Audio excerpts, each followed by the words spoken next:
Bonjour, je vais corriger l'exercice 1 du Télé 15.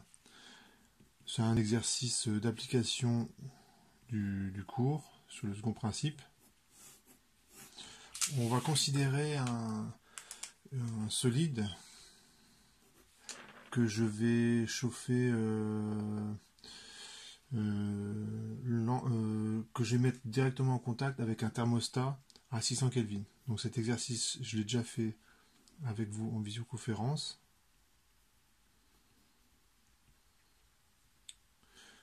La température du thermostat, c'est 600 Kelvin.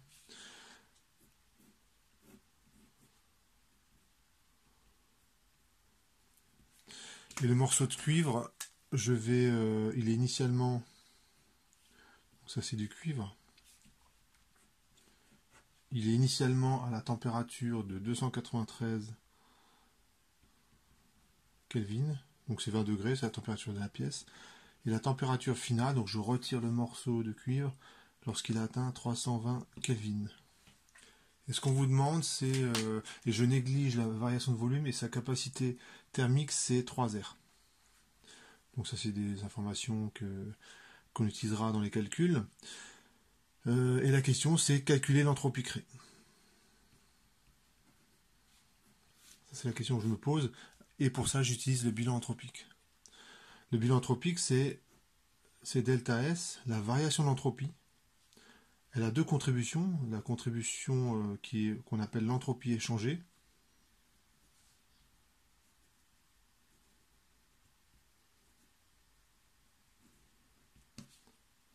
Et l'entropie créée.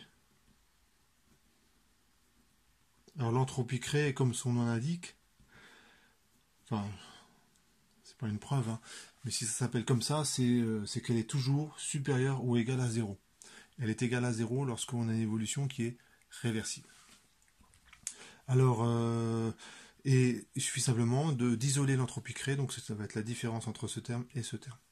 Donc l'entropie créée, c'est égal à delta S moins Q sur TS. Alors ce qu'on va admettre, c'est que l'entropie d'une phase solide, c'est logarithme de T plus une constante. Alors cette constante, elle n'est pas choisie au hasard, hein, c'est le troisième principe qui vous le dit. Mais en fait, on ne va pas s'en servir de cette constante parce qu'on va calculer une variation d'entropie. Donc la constante va se simplifier. Donc quand on admet ça, on va pouvoir exprimer delta S. Et le transfert thermique, comme c'est une évolution qui est isochore, je l'ai créé ici, Q c'est delta U. Il n'y a pas de travail des forces de pression, donc delta U c'est Q plus W, W est nul. Donc on a ça. Et quand on écrit le calcul delta S, ça fait C logarithme de T final sur T initial. Alors T initial c'est TA comme T ambiant. Plus, alors j'ai tout de suite transformé une différence de logarithme en logarithme du quotient. Le S0 il s'est simplifié et je utilise Q égale delta U. Ça veut dire ici ça fait C TF moins TI sur la température du thermostat. Voilà, donc ça va assez vite, hein. Donc l'entropie créée, ça fait C logarithme de TF sur TI. Là, je peux mettre C en facteur, plus TF moins TI sur TS. Je vais faire une application numérique et il faut absolument que je trouve une grandeur ici qui doit être strictement positive. Hein. Là, c'est irréversible. Hein, quand vous mettez un bloc à température ambiante sur une plaque chauffante, enfin sur un thermostat à 600 Kelvin, le transfert thermique, il est irréversible. Hein, on n'a jamais vu l'inverse. Hein. Quand vous mettez une casserole sur le feu, vous n'avez jamais vu la casserole se refroidir. Donc on est sûr que c'est complètement irréversible. Voilà, j'ai fait l'application numérique, je l'ai détaillé ici. Faites attention, la température, il faut absolument la mettre en Kelvin, sinon c'est problématique, hein, ça va carrément être faux.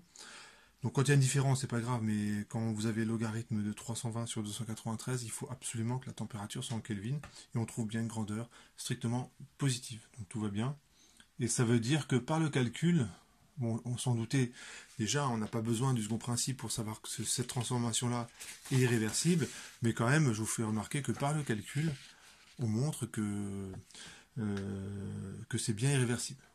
Deuxième question, alors celle-là je ne l'ai pas faite avec vous en visioconférence. Quel serait si le bilan anthropique était, au lieu de chauffer d'un coup le système, je le chauffe lentement. C'est-à-dire que je prends un thermostat. Alors, bon, je le représente comme ça, le thermostat. D'accord, donc c'est ma plaque chauffante, en fait, au départ, elle est à température ambiante, donc elle n'est pas alimentée. Donc on a 293 Kelvin. Et la température extérieure, température ambiante, c'est 293 Kelvin. Donc en fait, ça fait longtemps qu'elle n'a pas servi cette plaque. Tout est à la même température. Et ce que je fais, c'est que j'augmente par exemple de 1 degré. Et puis j'attends. Qu'est-ce qui va se passer, c'est que le bloc de cuivre, il va s'échauffer un petit peu. Et on pourrait reprendre ce calcul-là, et on trouverait qu'il y a une entropie créée qui est toute petite. Bon. Et puis je continue.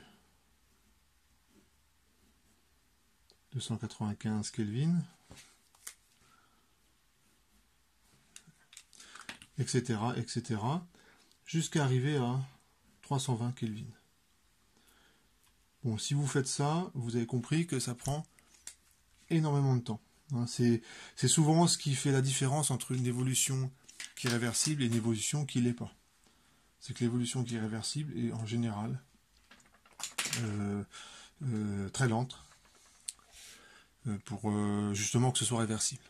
Eh bien, quand on fait le calcul, quand on somme toutes les entropies créées, donc on peut l'appeler l'entropie créée étape 1,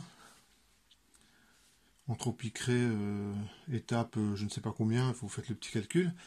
Quand je fais la somme, l'entropie créée totale, elle est toujours positive, mais elle est quasiment, je peux la rapprocher autant que je veux de zéro.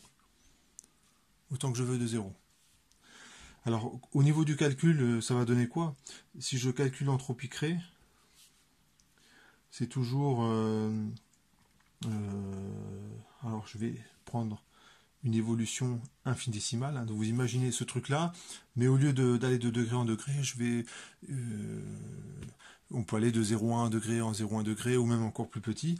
Donc, on s'arrange pour qu'à tout instant, la température du morceau de cuivre et la température du thermostat soient égales. Donc c'est D2S moins delta Q sur T. Et ici, T est la température du morceau de cuivre qui est égale à la température du thermostat.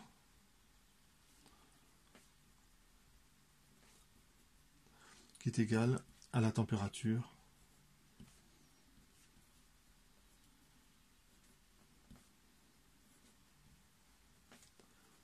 du thermostat. Et bien, quand vous faites la somme de tout ça, donc vous faites une intégrale, l'entropie créée, c'est l'intégrale de D2S moins delta Q sur T, entre l'état initial et l'état final. Et quand vous écrivez le D2S, et ça on admet, de la même façon qu'on avait admis que l'entropie d'une phase solide c'est C logarithme de T, le D2S c'est C D de T sur T. Et ce qu'on a également, c'est que delta Q, c'est C fois D de T. Et bien quand vous remplacez là-dedans, vous trouvez une entropie créée qui vaut 0.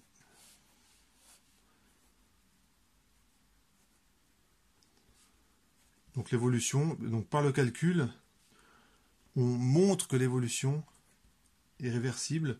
Donc je peux aller, je pourrais très bien filmer la manip, donc ce ne serait pas très intéressant évidemment. de filmer ce genre de manip. Et si je passe le film à l'envers, donc on s'arrange bien sûr pour qu'il n'y ait pas dans le champ de vision des phénomènes qui pourraient mettre la puce à l'oreille de celui qui regarde et qui saurait à coup sûr que le film est passé à l'envers, mais vous filmez que la manip, uniquement la manip, donc le thermostat et le bloc de cuivre, donc c'est une manip absolument inintéressante, et vous passez le film à l'envers, et ben si vous y allez réversiblement, la transformation elle est plausible. C'est quelqu'un qui regarde le film, il pourra pas dire, il pourra pas conclure, voilà, ça c'est irréversible, ça c'est réversible. C'est une des caractéristiques des transformations qui sont réversibles. Ben voilà pour cet exercice.